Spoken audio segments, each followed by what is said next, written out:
I'm Rick Smith, and this is Labor History in 2.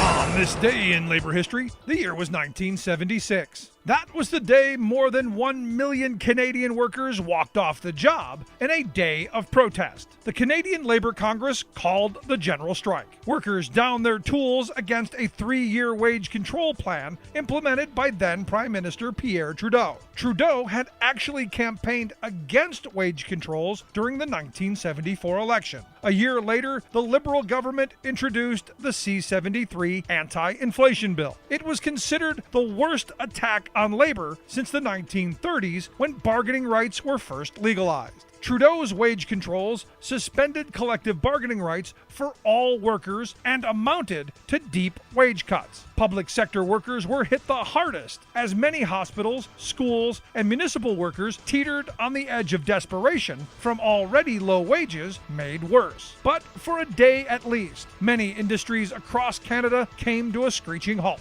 Forestry, mining, and auto production all completely shut down. Many towns and cities were 100% on strike, even among the non-union workforce. St. John in New Brunswick, Sudbury, Ontario, Sept-Îles, Quebec, and Thompson in Manitoba were all cities where the strike was most successful. But elsewhere, the strike was uneven. Many public sector workers stayed on the job, while in cities like Vancouver, pickets successfully shut down bus service and newspaper deliveries. Most heralded the day of protest as a fierce show of power against a year's worth of wage controls. But others argued that one day of action was not enough. To combat the attacks on labor, any general strike would have to keep the country shut down until the program of wage controls was finally defeated.